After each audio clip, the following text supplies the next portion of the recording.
அன்பு தமிழ் உறவுகளுக்கு வணக்கம்.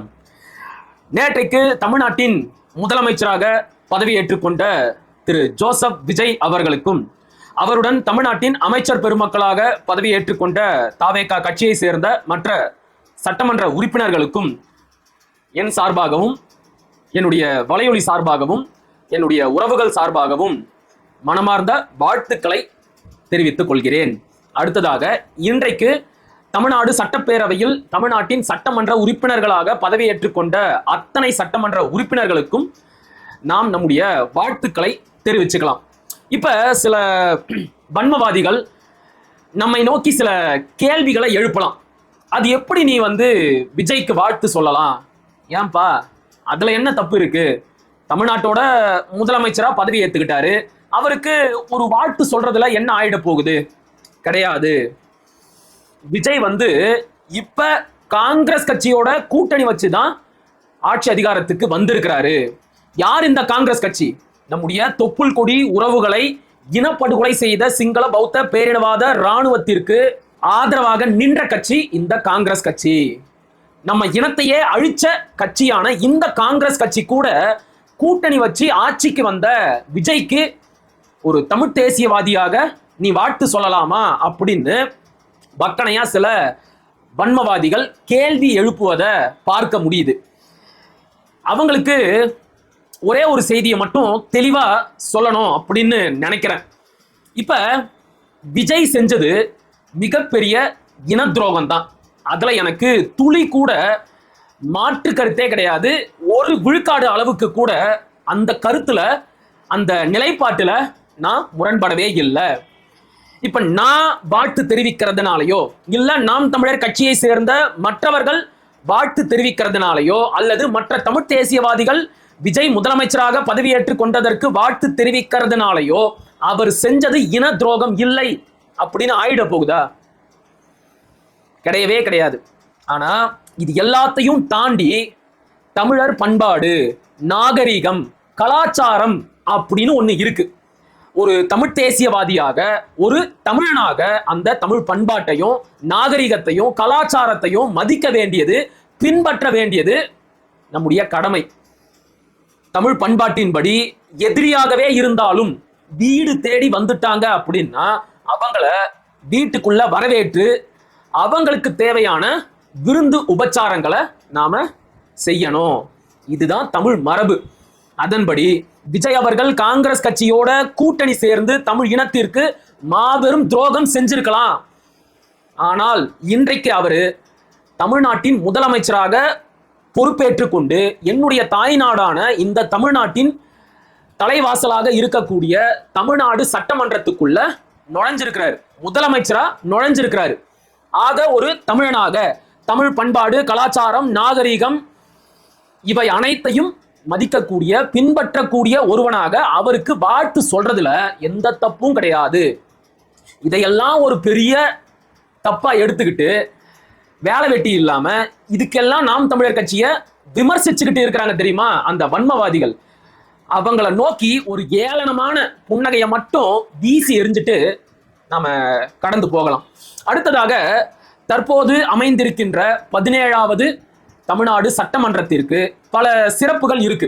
அது என்னென்ன அப்படின்னு ஒண்ணா பார்க்கலாம். முதல் முறையாக திராவிடம் அல்லாத ஒரு கட்சி தமிழ்நாட்டில் ஆட்சி அமைச்சிருக்கு. 1967 அண்ணா தலைமையிலான திமுக காங்கிரஸ் கட்சியை வீழ்த்தி முதல் முறையா ஆட்சிக்கு வந்தாங்க. இந்தியாவிலேயே ஒரு மாநில கட்சி ஆட்சிக்கு வந்தது அதுதான் முதல் முறை. ஆக 67, 77, 87, 97, 2007, 2017, இது 2026, 60 ஆண்டுகள் கழித்து மீண்டும் ஒரு புதிய மாநில கட்சி, அதுவும் தன்னுடைய கட்சி பேர்ல திராவிடம் என்ற சொல்லே இல்லாத ஒரு கட்சி தமிழ்நாட்டில் ஆட்சி அதிகாரத்துக்கு வந்திருக்கு. அடுத்தபடியாக திமுக, அதிமுக என்ற இரு பெரும் திராவிட கட்சிகளுமே இன்னைக்கு எதிர்கட்சி வரிசையில தான் அமர்ந்திருக்கிறாங்க. கடந்த 60 ஆண்டுகளாக நாம பார்த்த தமிழ்நாடு சட்டமன்றம் அப்படிங்கிறது திமுக, அதிமுக, அதிமுக, திமுக இப்படித்தான் இருந்துச்சு. இன்னைக்கு தான் இந்த ரெண்டு பெரிய திராவிட கட்சிகளுமே எதிர்கட்சி வரிசையில அமர்ந்திருக்கிறாங்க. அடுத்தபடியாக கடந்த 30 ஆண்டுகளில் ஐயா ஸ்டாலின் இல்லாத அமைச்சரவை அமைஞ்சிருக்கு. கடந்த 30 ஆண்டுகளாக ஐயா ஸ்டாலின் அவர்கள் சட்டமன்ற உறுப்பினராக இல்லாம இருந்ததே கிடையாது. அந்த வகையில நடந்து முடிந்த 2026 தமிழ்நாடு சட்டமன்ற தேர்தலில் தான் ஐயா ஸ்டாலின் அவர்கள் தோல்வி அடைஞ்சு இப்ப அவரு சட்டமன்ற உறுப்பினராக இல்லாத ஒரு சட்டசபை அமைஞ்சிருக்கு. என்ன கேட்டா தமிழ்நாட்டின் முன்னாள் முதலமைச்சரான ஐயா ஸ்டாலின் அவர்கள் தோல்வி அடைஞ்சது மிகப்பெரிய மகிழ்ச்சி தான். எனக்கு அது மிகப்பெரிய மகிழ்ச்சியை கொடுத்தது. ஆனா இன்னொரு பக்கத்தையும் நாம ஆராய்ச்சி பார்க்கணும். ஐயா ஸ்டாலின் அவர்களை தோற்கடித்து விட்டு நாம யாரை தேர்ந்தெடுத்திருக்கிறோம் அதையும் நாம கொஞ்சம் சீர்தூக்கி பார்க்கணும். என்ன சொல்றது, தீமைக்கு மாற்று இன்னொரு தீமை கிடையாது. அதே மாதிரி ஒரு கோமாளிக்கு மாற்று இன்னொரு கோமாளியும் கிடையாது. நீங்க ஐயா ஸ்டாலின் அவர்களை தோற்கடிச்சிட்டு யாரை தேர்ந்தெடுத்து வச்சிருக்கிறீங்க தெரியுமா? நீங்களே பாருங்க. தலைவர் பேசிட்டாரு. எங்கள் முதலமைச்சர் நல்லா பேசிட்டாரு.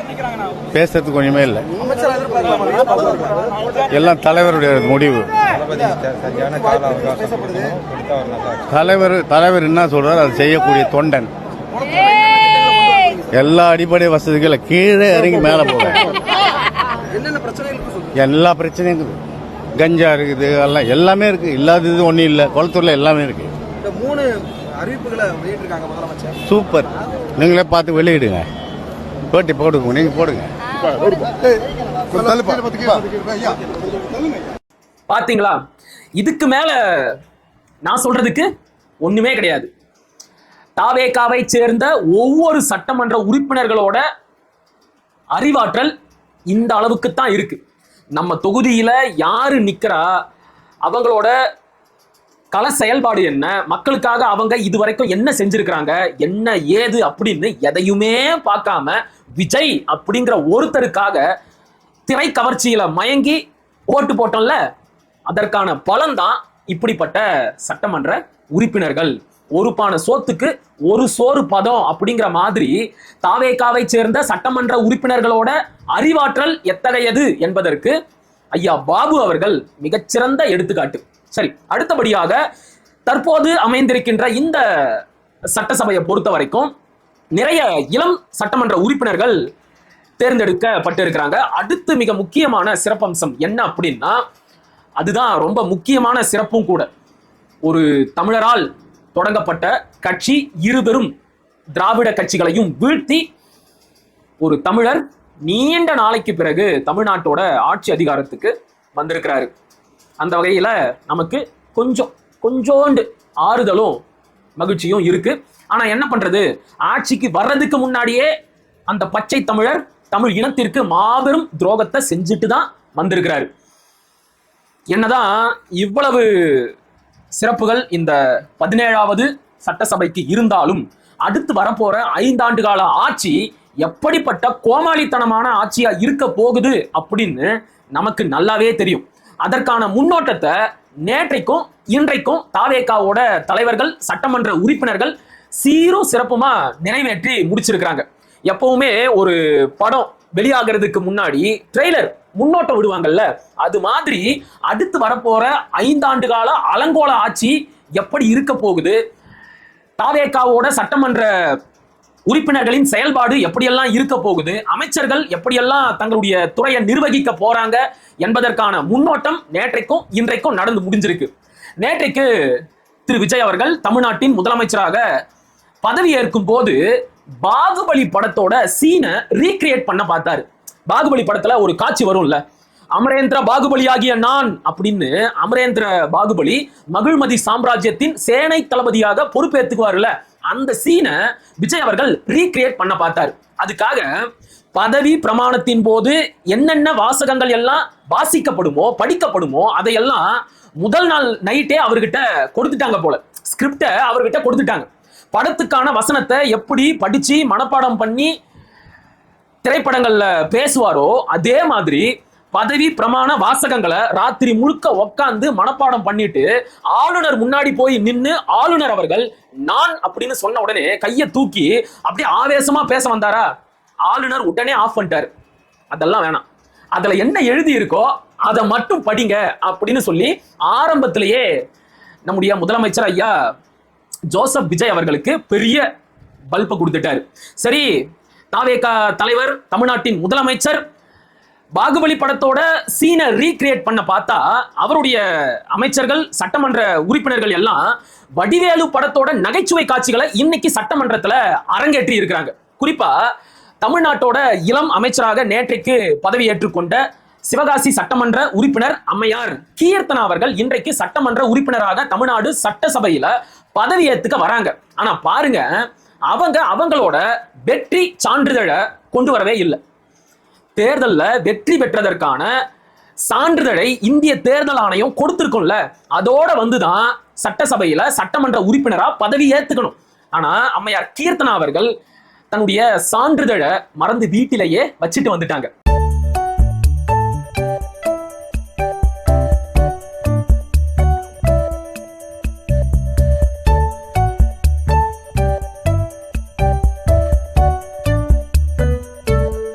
இதை பார்க்கும்போது 23ஆம் புலிகேசி படத்துல ஒரு நகைச்சுவை காட்சி வரும்ல, வாளை வீட்டிலேயே மறந்து விட்டேன் மன்னா அப்படின்னு சொல்லுவாங்க. அதுக்கு வடிவேலு நீரெல்லாம் ஒரு அமைச்சர் அப்படின்னு வரல. அது மாதிரி வெற்றி பெற்ற சான்றிதழை கூட கொண்டு வராம பதவியேற்பு நிகழ்ச்சிக்கு கீர்த்தனா அவர்கள் வந்திருக்கிறாங்க. விஜய் அவர்கள் திருன்னு முழிக்கிறாரு. சிறப்பான அமைச்சர் இல்ல. அடுத்து ஒருத்தர் வந்தாரு பாருங்க, அதுதான் இன்னும் காமெடி. இவங்களாச்சும் இவங்களோட சான்றிதழை மறந்து வீட்டில் வச்சுட்டு வந்துட்டாங்க. அவரு பக்கத்துல இருக்கிறவரோட வெற்றி சான்றிதழை கொண்டு வந்து பதவி ஏத்துக்க வந்துட்டாரு. அவருடைய பெயர் வந்து குமார்.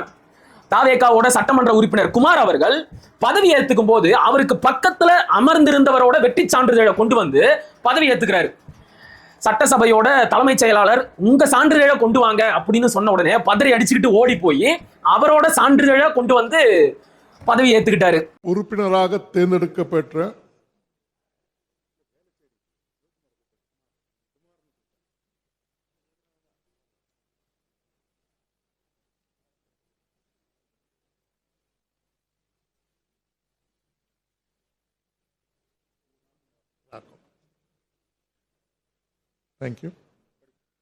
சட்டமன்ற பேரவையின் உறுப்பினராக தேர்ந்தெடுக்கப்பெற்ற ரா குமார் என்னும் நான்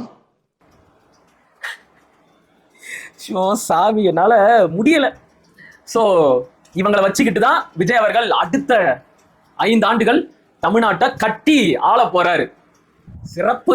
சரி, ஜோக்ஸ் அபார்ட், நகைச்சுவை எல்லாம் ஒதுக்கி வச்சுட்டு கொஞ்சம் சீரியஸான செய்திகளை பத்தி பேசுவோம்.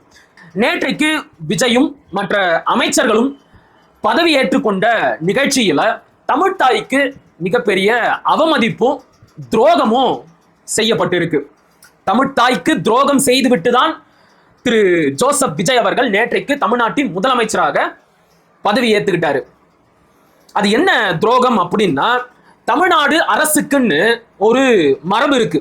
இந்தியாவிலேயே வேற எந்த மாநில அரசுக்கும் இல்லாத ஒரு மரபு தமிழ்நாடு அரசுக்கு இருக்கு. அது என்ன அப்படின்னா, தமிழ்நாடு அரசு சார்பாக எந்த ஒரு நிகழ்ச்சி நடக்கிறதா இருந்தாலும், அது சட்டமன்றமா இருக்கட்டும் இல்லைன்னா வேற ஏதாவது அரசு நிகழ்ச்சியா இருக்கட்டும், எந்த ஒரு அரசு நிகழ்ச்சி நடக்கிறதா இருந்தாலும் அந்த நிகழ்ச்சி தொடங்கும் போது முதல்ல தமிழ்த்தாய் வாழ்த்து தான் பாடணும். அந்த நிகழ்ச்சி முடியும் போதுதான் இந்திய தேசிய கீதமான ஜனகணமன பாடணும். ஆனா நேற்றைக்கு இந்த மரபுக்கு மாறாக திரு ஜோசப் விஜய் அவர்கள் தமிழ்நாட்டின் முதலமைச்சராக பதவியேற்றுக் கொண்ட அந்த நிகழ்வில் சமஸ்கிருத பாடலான வந்தே மாதரம் பாடல் முதல்ல பாடப்பட்டுச்சு. அதன் பிறகு இந்திய தேசிய கீதம் பாடப்பட்டுச்சு. மூன்றாவதா தான் தமிழ்த்தாய் வாழ்த்து பாடல் பாடப்பட்டுச்சு. ஆக தொடக்கத்திலேயே தமிழ்த்தாய்க்கு மிகப்பெரிய அவமதிப்பையும் துரோகத்தையும் செஞ்சுட்டு தான் விஜய் அவர்கள் நேற்றைக்கு முதலமைச்சராக பதவி ஏற்றுக்கிட்டாரு. காங்கிரஸ் கட்சியோட கூட்டணி வச்சு தமிழ் இனத்திற்கு துரோகம் செஞ்சாச்சு. தமிழ்த்தாய் வாழ்த்து பாடலை மூன்றாவதாக பாடி தமிழ்த்தாய்க்கும் துரோகம் செஞ்சாச்சு. சிறப்பான தொடக்கம். இது குறித்து கூட்டணி கட்சி தலைவர்களும் மற்ற அரசியல் விமர்சகர்களும் கேள்வி எழுப்பின பிறகும் கூட நேற்று மாலை தற்காலிக சபாநாயகர் பதவியேற்பு விழாவிலையும் இதே கதை தான் நடக்குது. முதல்ல சமஸ்கிருத பாடலான வந்தே மாதிரம் பாடப்பட்டுச்சு, ரெண்டாவது இந்திய தேசிய கீதம் பாடப்பட்டுச்சு, மூன்றாவதா தான் தமிழ்த்தாய் வாழ்த்து பாடப்பட்டுச்சு. ஒரு தடவை தெரியாம செஞ்சா அதுக்கு பேரு தவறு, சரி பரவாயில்ல மன்னிச்சு விட்டுறலாம். அந்த தவறை சுட்டி காட்டி எல்லாரும் கண்டிச்ச பிறகும் கூட மறுபடியும் அதே தப்ப வேணும்னே செஞ்சா இதை என்னன்னு சொல்றது? ஆணவம், திமிருத்தனம். நீ எல்லாம் சொல்லி நான் கேட்கணுமா அப்படிங்கிற எகத்தாளம் அதானே. இத வேற எப்படி சொல்றது? நேற்றைக்கு இந்த பிரச்சனை பெருசான உடனே அமைச்சர் ஆதவ் அர்ஜுனா அவர்கள் இதற்கு ஒரு விளக்கத்தை கொடுக்கிறாரு. தாய் தமிழ்நாட்டில் தமிழ்த்தாய் வாழ்த்து தான் முதலில் பாடப்பட வேண்டும் என்பதில் எங்களுக்கும் மாற்று கருத்து இல்லை. தாய் தமிழ்நாட்டில் தமிழ்த்தாய் வாழ்த்து மூன்றாவதாக பாடப்படுவதில் தாவேகா தலைமையிலான தமிழ்நாடு அரசுக்கு உடன்பாடு இல்லை. இது குறித்து ஆளுநரிடம் வலியுறுத்திய போது ஒன்றிய அரசின் சுற்றறிக்கையின்படி செயல்படும் பொறுப்பும் கடமையும் உள்ளதாக தெரிவிக்கப்பட்டது. இனி வரும் காலங்களில் எந்த ஒரு அரசு நிகழ்ச்சியின் தொடக்கத்திலும் தமிழ்த்தாய் வாழ்த்து முதலில் பாடப்படும், நிகழ்ச்சியின் இறுதியில் தேசிய கீதம் இசைக்கப்படும் அப்படின்னு மொக்கையான மொன்னத்தனமான ஒரு விளக்கத்தை கொடுத்தாரு. என்ன சொல்றது? ஆதவ் அர்ஜுனா இன்னைக்கு அமைச்சர் ஆயிட்டாரு, மக்கள் பிரதிநிதி. அதனால எந்த ஒரு கடுமையான சொற்களை பயன்படுத்தியும் அவரை விமர்சிக்க முடியல. ஆனா அடிப்படை அரசியல் அறிவு இருக்கிறவன் யாருமே ஆளுநர் குறிப்பிட்ட அந்த சுற்றறிக்கைய மதிச்சிருக்கவே மாட்டான். அந்த சுற்றறிக்கை எப்ப வெளியாச்சு, அதுல என்ன குறிப்பிட்டு இருக்கு அப்படின்னு தெரிஞ்சிருந்தா நேற்றைக்கே ஆளுநரை எதிர்த்து பேசி தமிழ்த்தாய் வாழ்த்து பாடலைத்தான் முதல்ல பாடுவோம் அப்படின்னு பேசியிருப்பாங்க. ஆனா என்ன பண்றது, இவங்களுக்குத்தான் அரசியலும் செய்ய தெரியாது, அடிப்படை அரசியல் அறிவும் கிடையாது. இவங்களை கட்டிக்கிட்டு அடுத்த 5 ஆண்டுகள் நாம காலத்தை ஓட்டணும். சரி, ஓகே, விஷயத்துக்கு வரலாம். ஆளுநர் சொன்னதா சொல்றாரு இல்லையா, சுற்றறிக்கை சர்க்குலர், அது எப்ப வந்துச்சு தெரியுமா? போன பிப்ரவரி மாசம். ஏன் வந்துச்சு தெரியுமா? வந்தே மாதிரம் பாடலை பக்கிம் சந்தர் சட்டர்ஜி எழுதி 150 ஆண்டுகள் ஆயிருச்சு. இந்த 150வது ஆண்டை சிறப்பிக்கும் விதமாக ஒன்றிய அரசு இந்தியாவில் இருக்கின்ற எல்லா மாநில அரசுகளுக்கும் ஒரு சுற்றறிக்கை, ஒரு சர்க்குலரை அனுப்புனாங்க. அதுதான் ஆளுநர் குறிப்பிட்டு சொன்னதாக ஆதவ் அர்ஜுனா சொன்ன அந்த சுற்றறிக்கை. அதுல என்ன சொல்லி இருந்தாங்க அப்படின்னா, வந்தே மாதிரம் பாடலை எழுதி 150 ஆண்டுகள் ஆயிருச்சு. இந்த 150வது ஆண்டை சிறப்பிக்கும் விதமாக இந்தியாவில் இருக்கின்ற மாநில அரசுகள் அந்தந்த மாநில அரசு நிகழ்ச்சிகள்ல இந்த வந்தே மாதிரம் பாடலை பாட முயற்சிக்க வேண்டும். அதுவும் தேசிய கீதத்திற்கு முன்னாடி இந்த பாடலை பாடணும் அப்படின்னு குறிப்பிட்டு இருந்துச்சு. அது மேபி தான், மஸ்ட் கிடையாது. கட்டாயமா இந்த பாட்டை பாடியே ஆகணும் அப்படின்னு அந்த சுற்றறிக்கையில எங்கேயுமே குறிப்பிடல. அப்படியே பார்த்தாலும் தேசிய கீதத்துக்கு முன்னாடி தான் அந்த பாட்டை பாடணும் அப்படின்னு அந்த சுற்றறிக்கையில குறிப்பிட்டு இருக்குதே தவிர தமிழ்த்தாய் வாழ்த்துக்கு முன்னாடி பாடணும் அப்படின்னு சொல்லவே இல்லை. போன பிப்ரவரி மாசத்துல வந்த சுற்றறிக்கைக்கே இவ்வளவு மதிப்பு இருக்கு அப்படின்னா 1970லயே தமிழ்நாடு அரசு சட்டம் இயற்றி இனி எந்த ஒரு அரசு நிகழ்ச்சி தொடங்குறதா இருந்தாலும் முதல்ல தமிழ்த்தாய் வாழ்த்து தான் பாடப்படணும் அப்படின்னு போட்ட சட்டத்துக்கு எவ்வளவு மதிப்பு இருக்கும்? அப்ப தமிழ்நாடு அரசு வரலாறு தெரிஞ்சிருந்தா, தமிழ்நாடு அரசோட மரபு தெரிஞ்சிருந்தா நேற்றைக்கு தமிழ்த்தாய்க்கு இவ்வளவு பெரிய அவமரியாதை ஏற்பட்டு இருக்குமா? நினைக்க நினைக்க அப்படியே ரத்தம் கொதிக்குது. இது நாள் வரைக்கும் பிற மொழியாளர்கள் ஆட்சியில இருந்து தமிழ்த்தாய்க்கும் தமிழர்களோட வரலாற்றுக்கும் மிகப்பெரிய துரோகத்தை செஞ்சுக்கிட்டு இருந்தாங்க அப்படின்னு பார்த்தா, இன்னைக்கு ஒரு தமிழர் வந்து தமிழ்த்தாய்க்கு இப்படிப்பட்ட அவமானத்தையும் அசிங்கத்தையும் தேடி கொடுத்திருக்கிறாரு. தமிழ்நாட்டுல சமஸ்கிருத பாடல் முதல்ல பாடப்படுது. விளங்குமா? சொன்னா மட்டும் கோபம் வருது இல்ல? இதெல்லாம் என்னது இது? அடுத்ததாக நேற்றைக்கு திரு விஜய் அவர்கள் பதவியேற்ற உடனே முக்கியமான 3 கோப்புகள்ல கையெழுத்து போட்டார். அது என்ன அப்படின்னா, 500 யூனிட்டுகளுக்கு உட்பட்டு மின்சாரத்தை பயன்படுத்தும் குடும்பங்களுக்கு 200 யூனிட் மின்சாரம் இலவசம்.